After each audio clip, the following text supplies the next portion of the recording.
একটা মুহূর্তের জন্য চোখ বন্ধ করুন। কল্পনা করুন আপনি দাঁড়িয়ে আছেন এক বিশাল প্রাচীরের উপর। আপনার সামনে পাহাড়ের বুক চিরে চলে গেছে এক অদ্ভুত দীর্ঘ পথ। সে পথটা কিন্তু স্রেফ কোনো রাস্তা নয়, ওটা হলো পৃথিবীর অন্যতম আশ্চর্য স্থান চীনের মহাপ্রাচীর বা চীনা ভাষায় ছাংছং। কিন্তু প্রশ্ন হলো, এই অদ্ভুত দীর্ঘ প্রাচীর বানানো হলো কেন, আর কে বা কারা বানালো? আজকের এই ভিডিওতে আমি আলোচনা করব চীনের সেই বিশাল মহাপ্রাচীর নিয়ে।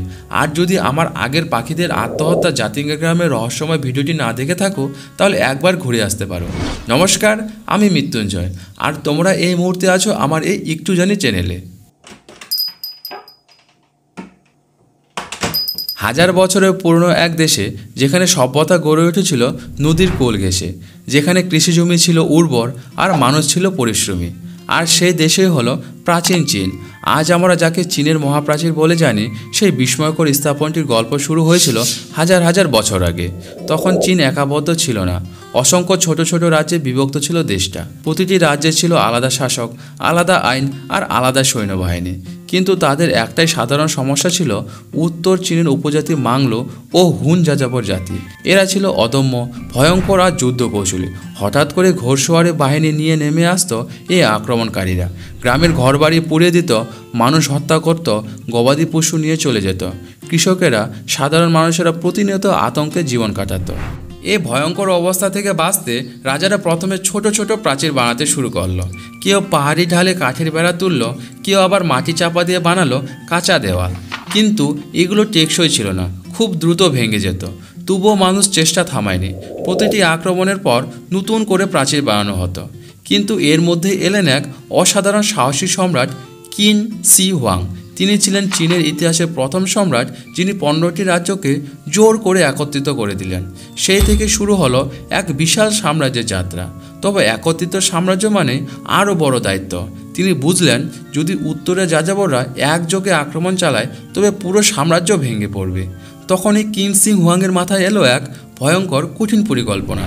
তিনি ঘোষণা দিলেন, আমরা এমন এক প্রাচীর তুলব যা পাহাড় পেরিয়ে যাবে, মরুভূমি অতিক্রম করবে, নদীর ধারে বাঁক নেবে আর আমাদের সভ্যতাকে রক্ষা করবে। এই ঘোষণা শুনে সবাই স্তব্ধ হয়ে গেল, কারণ এমন কিছু পৃথিবীতে কেউ কল্পনা করতে পারেনি। কিন্তু সম্রাট কিন শি হুয়াং ছিলেন অদম্য। তিনি জানতেন এই কাজ অসম্ভব মনে হলেও একদিন তা ঠিক সম্ভব হবে। 5ম শতাব্দীতে কিং শি হুয়াংয়ের অধীনে শুরু হলো মহাপ্রাচীরের প্রথম প্রকৃত নির্মাণ কাজ। প্রথমে মাটি, কাদা, কাঠ দিয়ে প্রাচীরের নির্মাণ কাজ শুরু হলো। সৈন্য, কৃষক, শ্রমিক, বন্দী যাকেই পাওয়া যেত সবাইকে কাজে নামানো হলো।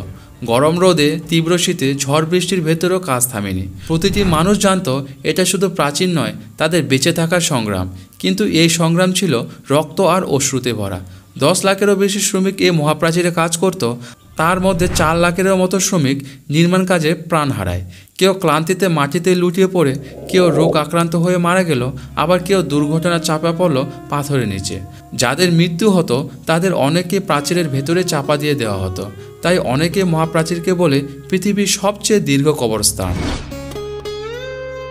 তবে সম্রাটের স্বপ্ন ধীরে ধীরে রূপ নিতে লাগলো। প্রাচীর এগিয়ে চলল পাহাড়ের বুক চিরে, মরুভূমির বালির উপর দিয়ে, নদীর ধার ঘেঁষে। একদিন মানুষ বিস্ময়ে দেখল, সত্যি অসম্ভবকে সম্ভব করা হচ্ছে।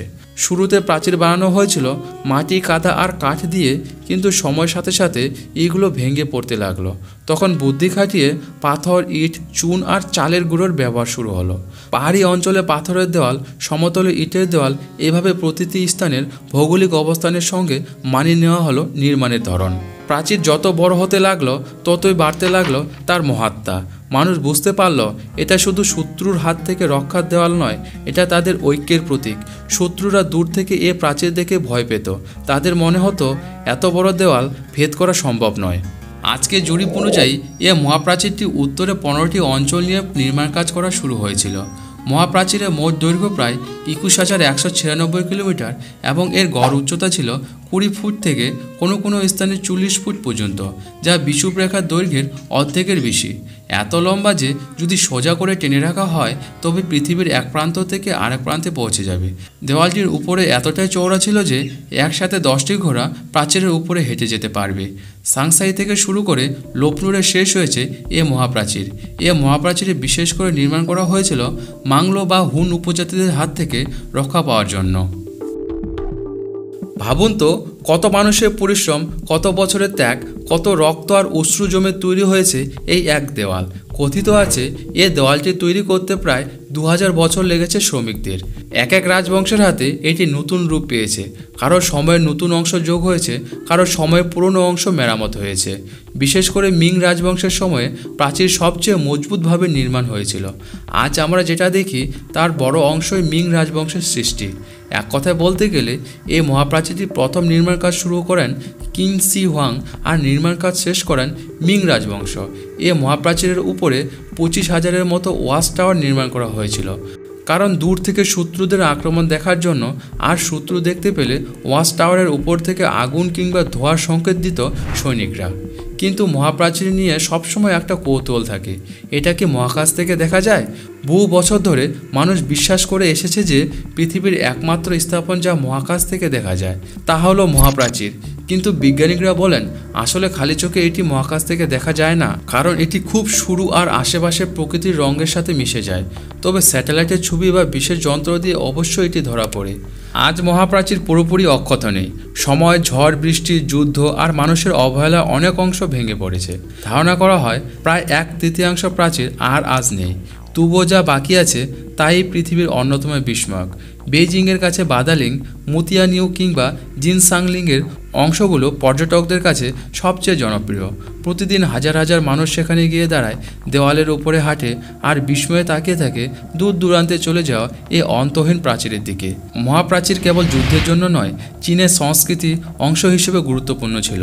সীমান্তের নিয়ন্ত্রণ, কর আদায়, বাণিজ্যের নিরাপত্তা সব ক্ষেত্রে প্রাচীর ছিল অপরিহার্য। এটি ছিল চীনের শক্তি আর সভ্যতার প্রতীক। 1987 সালে ইউনেস্কো মহাপ্রাচীরকে বিশ্বের ঐতিহ্যের তালিকায় স্থান দেয়। তখন থেকে এর মর্যাদা আরও বেড়ে যায়। আজ এটি শুধু চীনের নয়, পুরো পৃথিবীর মানুষের গর্ব। কিন্তু আমরা যদি গভীরভাবে ভাবি, এ প্রাচীর কেবল রাজা সম্রাটদের গৌরব নয়, এর প্রতিটি ইট, প্রতিটি পাথরের ভেতরে লুকিয়ে আছে অগণিত শ্রমিকের রক্ত আর ঘাম। তারা হয়তো কোনোদিন ইতিহাসের নাম পায়নি, কিন্তু তাদের শ্রম ছাড়া এ প্রাচীর দাঁড়িয়ে থাকতে পারত না। আজ আমরা যখন প্রাচীরের ওপরে দাঁড়াই, পাথরের গা বেয়ে যতদূর চোখ যায় বাঁক নিয়ে চলতে থাকা প্রাচীরকে দেখি, তখন মনে হয় এ যেন কেবল দেওয়াল নয়, সময়ের এক জীবন্ত সাক্ষী।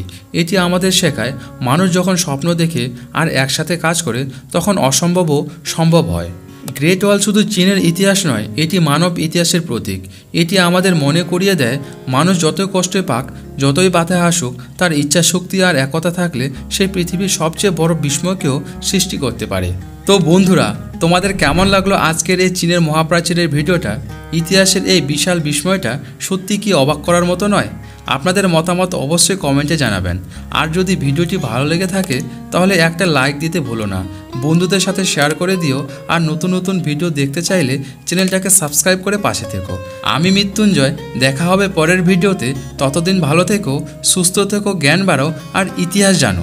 নমস্কার।